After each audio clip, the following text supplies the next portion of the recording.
Hye-in has made an enemy of Queen Jenna. Can Prince Charming save her? Let's find out in Season 1, Episode 6 of and Rich. How's it? I'm Evie and welcome to After the Episode. On this channel, you'll explore unforgettable Korean dramas and anime. The epic action, wild twists, and moving moments. Let's tuck in. Jenna is reeling from Hye-in's exquisite headbutt. That's gotta hurt. Hye-in sprints back into the school with the mob hot on her heels. They're about to locate her when someone yanks her into the art room. Her savior is Hye-in, who happened to be in the right place at the right time to help Hye-in get out of a tight spot. Noticing Hye-in's bare feet, Hye-in lends her a pair of beat-up sneakers. To think, Hye-in starts her first day of school in luxury shoes and ends it in grubby ones.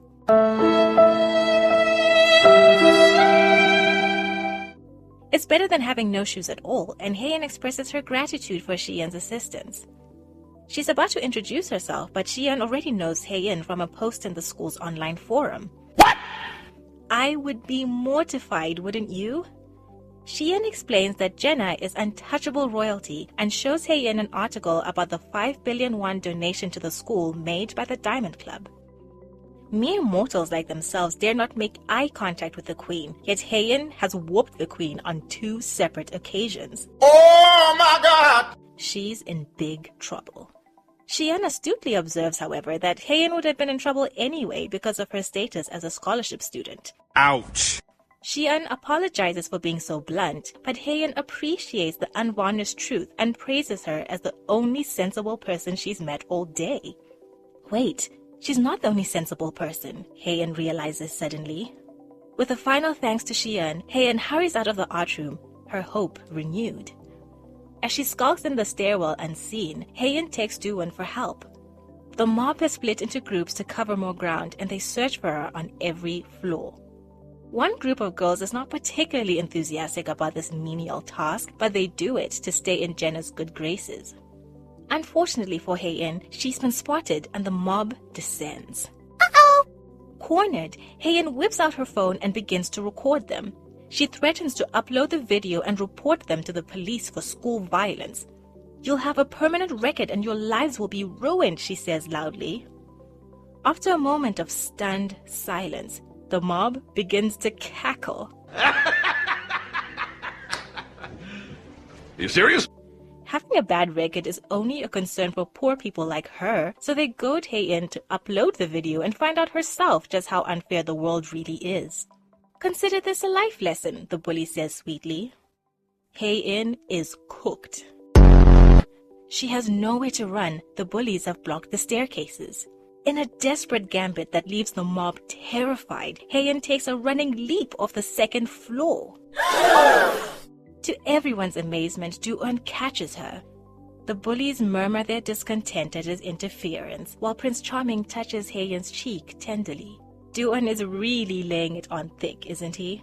In case you've forgotten, Do-won failed to step in when his girlfriend was being bullied. I'm not letting that go, Do-won. I am not letting that go. You suck!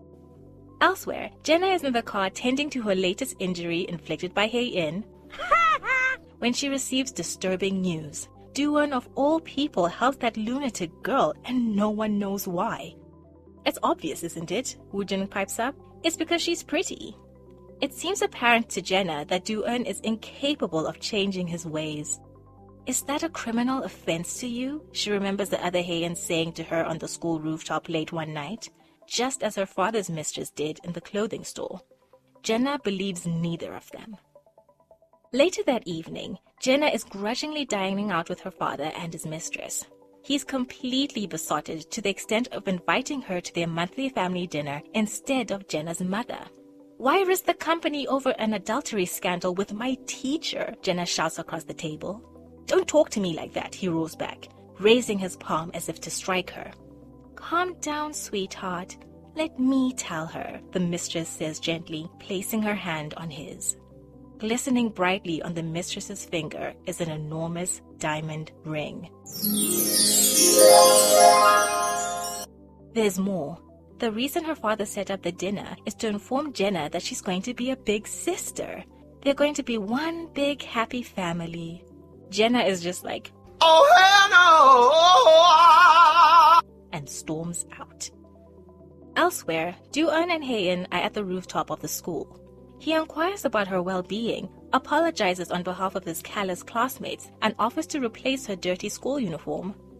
As the son of the school's principal, he feels a certain obligation to take care of her. Stop the cap!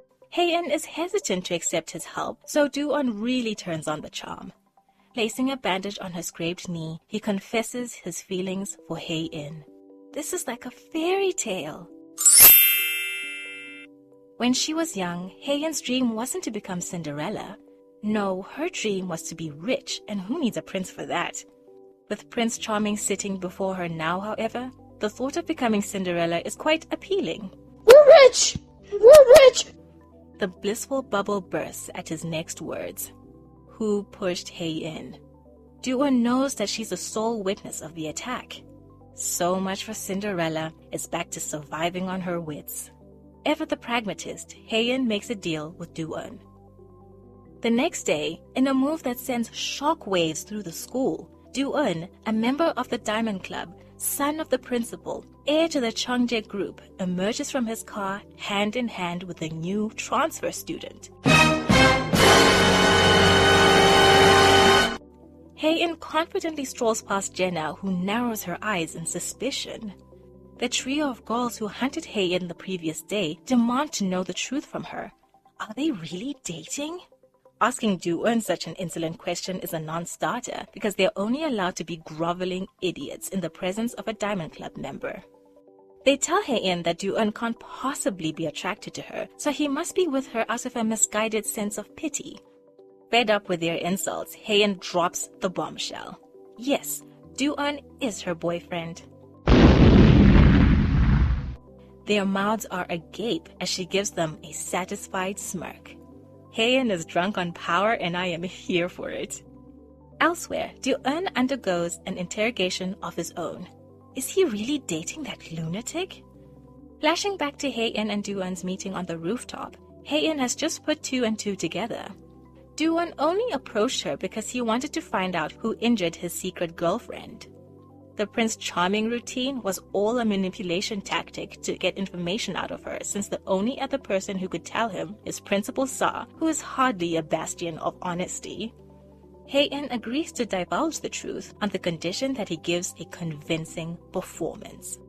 Yes, we're dating, he replies to Yul-hee flatly, so stop bullying her. He leaves the room and Yul-hee and Woo-jin continue to discuss the unlikely couple. Woo-jin echoes the sentiment that Hye-in isn't attractive enough for Do-eun and theorizes that the relationship is rooted in blackmail. The fact that Woo-jin's mind went to extortion prompts Yul-hee to wonder whether he's hiding anything from her, which he denies a bit too quickly. That's weird. Meanwhile, Hye-in is going through yet another bout of questioning, this time from Soo-mang. Did you really headbutt the queen and steal the prince's heart? Damn! That's worthy of congratulations. For someone who transferred to the school 2 days ago, Hye-in is drawing an awful lot of attention to herself. Soo-mang finds Hye-in fascinating. Hye-in finds Soo-mang frustrating. In class, the trio of mean girls have had a change of heart. They formally introduce themselves to Hye-in and hope that she can look past their transgressions. Immediately, they begin hammering her with questions like they're her new best friends.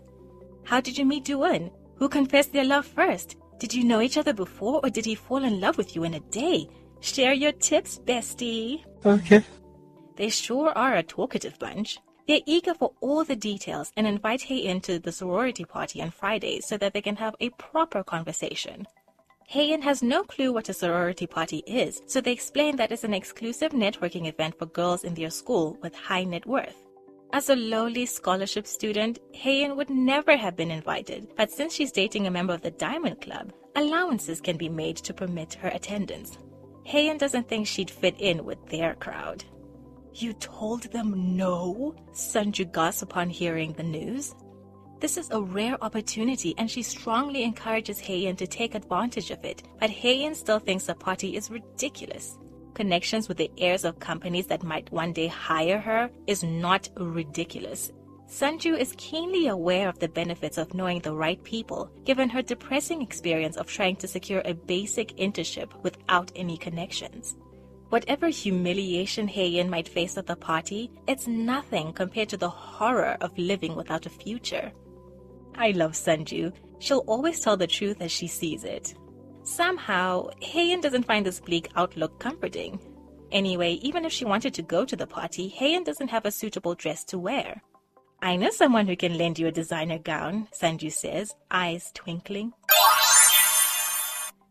How did you get an invitation? Na-yeon asks in disbelief. It's a rite of passage for the upper class, and they have strict rules about who's allowed to attend. Na-yeon wants to know all the details, so she agrees to lend Hye-in a dress on the condition that she tells her everything that happens at the party. Sunju thanks Na-yeon for being so straightforward and praises her as the most intelligent middle schooler she's ever met. Did I mention that I love Sunju? She gives supportive older sister vibes, and even Na-yeon can't help but blush at the sincere compliment. Grateful, Hye-in offers to compensate Na-yeon, but she has no interest in Hye-in's pocket change. The dress easily cost 10 million won. Na-yeon's sole stipulation is that the dress be returned in pristine condition. Sometime later, Hye-in receives a text message with the location details of the party. She's required to bring the accompanying QR code and her student ID, which Hye-in thinks, yeah, that might be a bit much. As she glances at Na-yeon's lovely butty yellow ball gown hanging by the door, Hye-in smiles in spite of herself. On the night of the party, a taxi drops off Hye-in and Sunju at the address. Despite her friend's warm assurances that she looks fantastic, Hye-in feels inferior. Sunju tries to cheer her up by pointing out that Cinderella's future was changed at a party. Perhaps someone at this party can change her future too. Steeling herself, Hye-in walks into the glitzy hotel. She can hear snippets of the guests' conversations about their elite leisure activities and latest business ventures. Oh! A waiter offers Hye-in a beverage, and as she takes a sip, someone deliberately bumps into her, causing her to fall to the ground.